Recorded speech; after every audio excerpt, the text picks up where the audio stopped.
Hello everybody, welcome to the Chetan Gupta math academy. और आज हम कक्षा 10वीं की गणित में चैप्टर 5 एक्सरसाइज 5.3 समांतर श्रेणी में प्रश्न क्रमांक 15 जो है उसको हल करने वाले हैं। देखिए, प्रश्न काफ़ी बड़ा हमें दिखाई दे रहा है लेकिन बहुत ही आसान है। क्या लिखा है इसमें? निर्माण कार्य से संबंधित किसी ठेके में एक निश्चित तिथि के बाद कार्य को विलंब से पूरा करने के लिए जुर्माना लगाने का प्रावधान इस प्रकार है। पहले दिन के लिए 200 रुपये, दूसरे दिन के लिए 250 रुपये, तीसरे दिन के लिए 300 रुपये इत्यादि। अर्थात प्रत्येक उत्तरोत्तर दिन का जुर्माना अपने से ठीक पहले दिन के जुर्माने से 50 रुपये अधिक हो जाता है ना। यह है, एक ठेकेदार को जुर्माने के रूप में कितनी राशि अदा करनी पड़ेगी यदि वह इस कार्य में 30 दिन का विलंब करता है।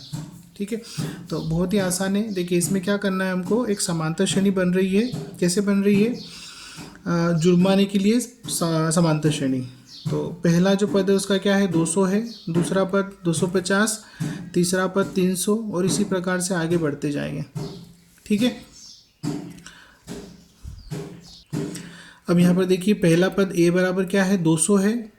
d बराबर 250 में से हम 200 घटाएंगे तो कितना मिलेगा? 50 मिलेगा। ये हो गया सार्वंतर। अब ठेकेदार कितने दिन का विलंब कर रहा है? 30 दिन लेट कर रहा है वो काम को। तो 30 दिन लेट कर रहा है मतलब n का मान कितना हो गया? 30 हो गया। अब आपको क्या करना है, यहाँ पर कुल जुर्माना निकालना है। तो कुल जुर्माना किसके बराबर होगा? जो कुल जुर्माना है 30 दिनों में लगने वाला वो होगा S30 के बराबर। मतलब 30 दिनों का जो जुर्माना है वो इस समांतर श्रेणी के 30 पदों का योग होगा, क्योंकि पहले दिन का जुर्माना 200 है, दूसरे दिन का 250 है, तीसरे दिन का 300 है। तो इस प्रकार से हम क्या करेंगे, इसमें S30 निकालेंगे।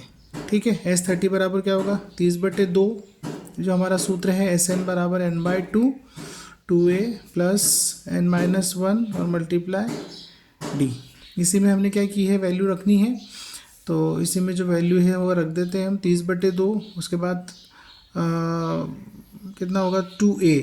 तो 2A मतलब आपका 2 और इसमें A जो है वो है 200। ठीक है, फिर प्लस N-1 तो 30 माइनस 1 और जो D है वो है 50। ठीक, 30 को आप काटेंगे 2 से तो मिलेंगे 15। तो ये S30 बराबर हो जाएगा 15। 200 में 2 का गुणा करेंगे कितना मिलेगा?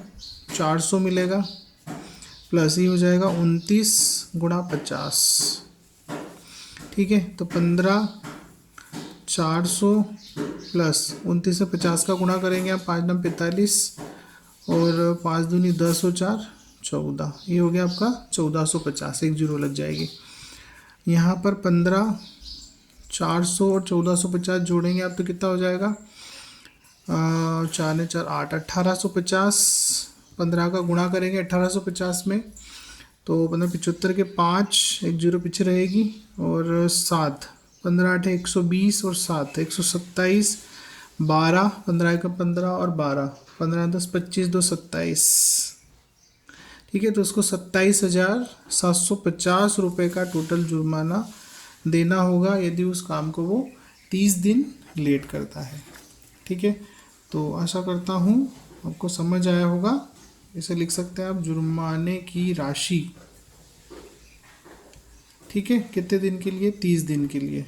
कितनी है? रुपये 27,750।